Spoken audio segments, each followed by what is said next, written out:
You know, guys, gambling can sometimes be so frustrating, but I'm not telling you anything you don't already know. Case in point, yours truly. Yesterday, I gave you three college football free selections. I gave you SMU, easy winner against UConn. I gave you Arkansas State, another easy winner. Then I gave you Auburn. Okay, it was a miracle finish, but the fact is, they don't discount your winning ticket because it was a miracle finish versus being an easy winner. So a 3-0 sweep yesterday. That's 8 out of 9 football freebies I've delivered and 10 out of 12 free selections overall the past week and a half. What's the problem here? I bet on the damn South Carolina Gamecocks yesterday and released it as my best bet. Wrong SEC team definitely there. Gamecocks at home taking on a Florida team that's missing 10 starters, giving a redshirt freshman his first collegiate snaps, and Florida almost wins the damn game outright, and South Carolina comes back to win it. However, it doesn't even come close to covering the 12 points to spread. And that's why I've always maintained that there are no guarantees in gambling, but let's face it, it can be frustrating sometimes. But we move on, and I've got more free selections coming your way in just a moment, a two-team teaser among them. Plus, want to take a look at today's game with the Chicago Bears and Baltimore Ravens as well, and I'll get to them all in just a moment.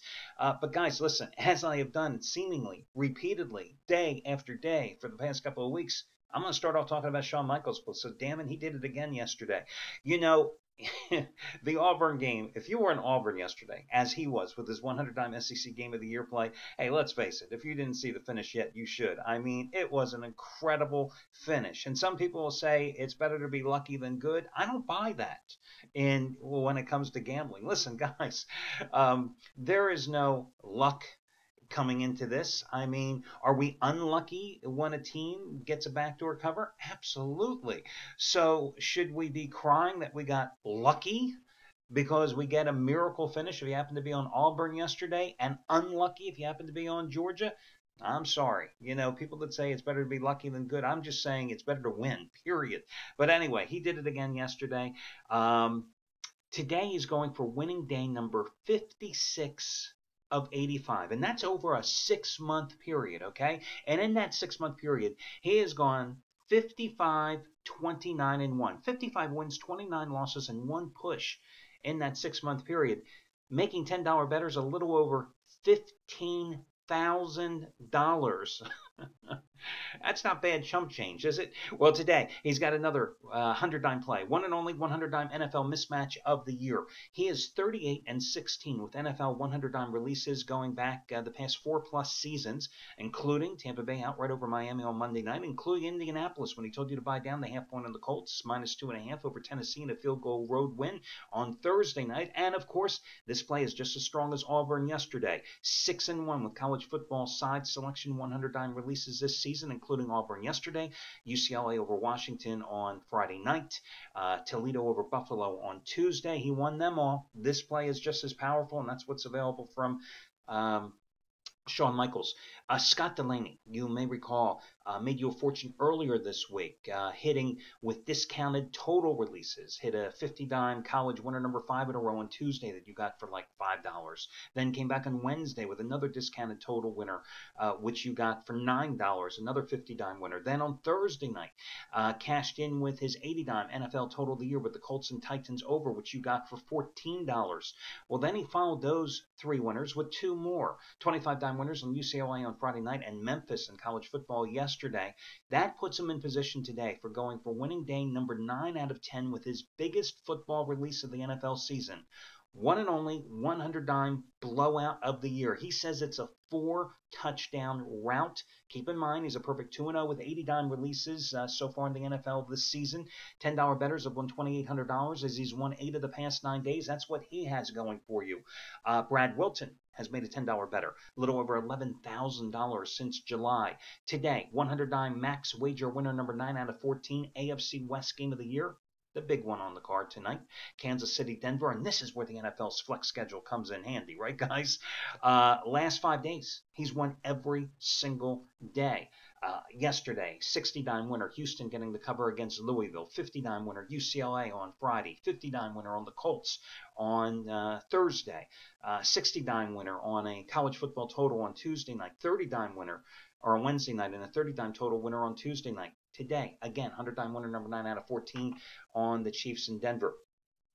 Brett Atkins, and this lead. Oh, by the way, with any of these things that I'm talking about today, if you want to save $24 off a single purchase today, simply use coupon code November24. November 24, that of course, November, and the number 24, no space between them.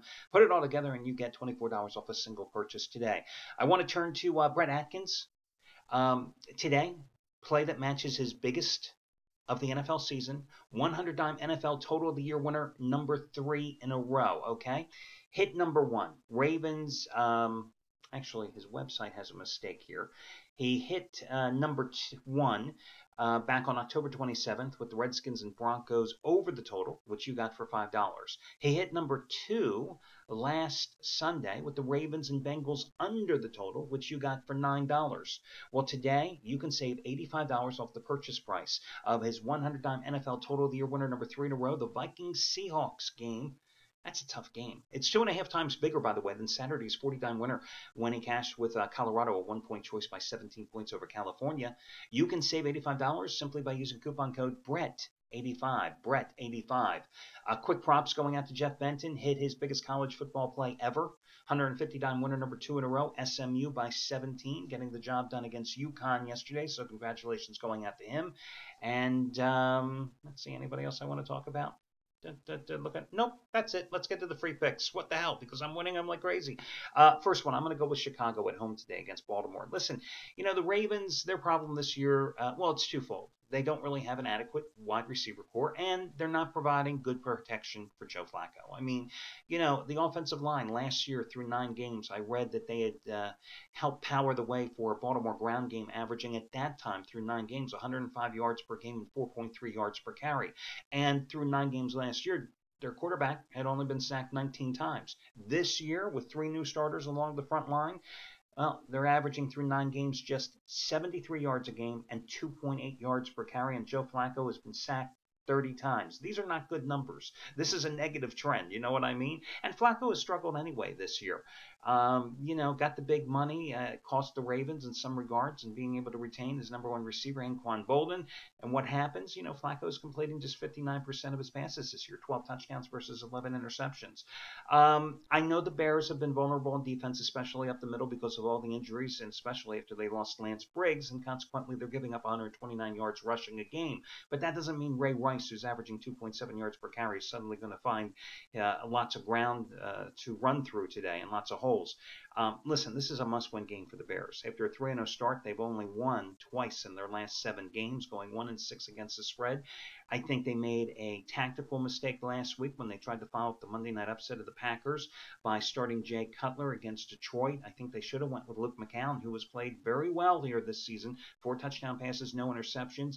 He's just been a good game manager, if you know what I mean. Matt Forte has been dynamite, especially at home, so I'll go with the Bears in this particular contest. Then I was looking for a 2-team teaser, because I look at this Denver-Kansas City game tonight, and you see Denver is 7.5, and that's one of those numbers to me that when you've got a home team that is laying between 6 and 10 points, that's just begging, if you're interested and you have a little extra to get down on, to play a 2-team 6 or 7-point teaser. Well, in this case, with a 7.5-point number, I would go with the Denver Broncos in this particular contest. I would take the 6 points, take them down to 1.5. I think they're going to beat Kansas City. Personally, I wouldn't be surprised if it's a 4 or a 3-point game, so I don't want to play New Orleans, Denver straight up here. And I'm also, of course, worried, like everybody else is, about the status of Peyton Manning's sprained ankle. Kansas City hasn't beaten a team with a winning record so far this season. I'm just not that impressed with them, but I'm also not impressed at all with this Denver defense, which is so poor. So putting them in the teaser, all I need Denver to do is win straight up at home. Then I'm looking for somebody to accompany the Denver Broncos. And I came to the Cincinnati game. Cincinnati, remember that Thursday night game? It was Brian Hoyer's, I think, debut as then the Browns quarterback. And Cincinnati lost that game 17-6. Well, Hoyer's long gone. Jason Campbell starting once again. And listen, Jason Campbell has played well in 2 starts, 5 touchdowns, no interceptions. But as I've said to you repeatedly, this is Jason Campbell we're talking about, guys, here, okay? I think Cincinnati, after 2 awful road losses in overtime at Miami and then in overtime against Baltimore last week, 2 games that they were poised to win and just blew numerous opportunities to do so, I think they bounce back today. But you're looking at a 6-point number. So again, if I take Cincinnati down, all I need is Marvin Lewis's Bengals to win this game outright in revenge at home. And that's why I want to couple Cincinnati with New Orleans, with Denver as your 2-team free teaser today. Other games on the board, I mean, I'll be honest with you, I looked at Green Bay plus the points against the Giants because New York has been such an underachieving squad this season. I thought about going against the grain and going with Washington and Philadelphia to stay under the total because, Washington, I mean, the Philadelphia defense has played much better than advertised here, especially over the past 5 weeks. I think that this one sitting at 53.5 points could go under instead of going over, which is a way I think most guys are probably betting it today, figuring, Chip Kelly will put up his 30 points, and they certainly have done exceptionally well offensively in 3 of the 4 starts that Nick Foles has made since taking over for Mike Vick. And Washington, as we saw in the Thursday night game a couple of weeks ago, can't stop anybody defensively. But again, it's just a hunch. I like the under. For your free picks, the official free picks, I'm going to go with the Bears and, of course, the 2-team teaser with Denver and Cincinnati. That'll do it, guys. Best of luck to you all, and I will catch you again on Monday morning.